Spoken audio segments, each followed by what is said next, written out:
Naka-heightened alert ngayon ang mga pantalan at terminal ng bus sa Cebu kasunod ng paglalabas ng babala ng ilang bansa sa umunay terrorist threat sa Central Visayas. Mahigpit din ang pagbabantay sa mga sakayan at expressway sa ibang probinsya. May report si Cesar Apolinario. Bantay sarado ang mga pantalan sa Barangay Look sa Cebu. Hindi lang dahil sa pagdagsa ng mga biyahero ngayong Semana Santa, kundi dahil sa nangyaring engkwentro sa Bohol sa pagitan ng Abu Sayyaf at puwersa ng gobyerno.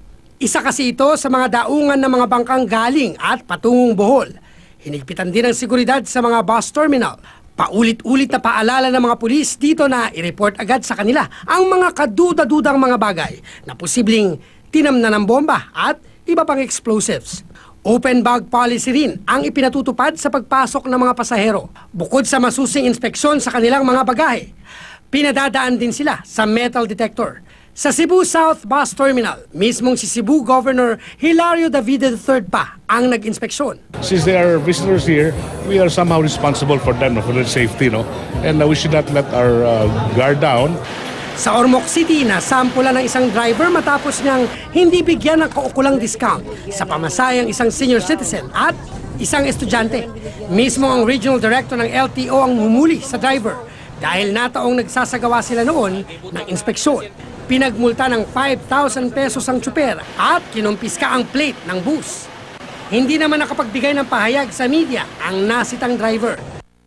Sa norte naman, naka-alerto ang pamanuan ng T-Plex o Tarlac Pangasinan La Union Expressway.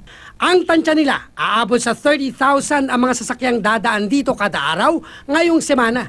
Mapapansin natin sa may area ng Tarlac natin, malakas na yung entry. Binuksan na ang 7 lanes ng expressway at sakaling hindi kayanin ng ilang exit, ang dami ng mga sasakyan.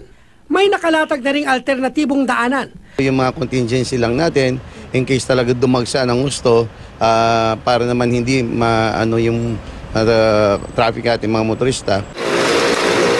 Pero hindi lang mga pamunuan ng mga sakayan at expressway ang naghahanda sa mga bakasyonista, kundi maging ang mga pasyalan.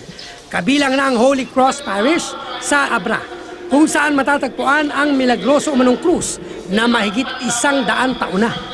May relic ito mula sa umanay totoong krus na pinagpakuan kay Jesus. Isa pang inabangan ng mga turista sa norte ang prosesyon ng mga life-size na imahen sa Lawag City. Siksikan ng mga debotong nakiisa, bitbit ang kandila, sabay dasal ng kani-kanilang hiling. Inilibot ang mga imahen mula sa St. William Cathedral hanggang sa City Hall. Cesar Apolinario, GMA News.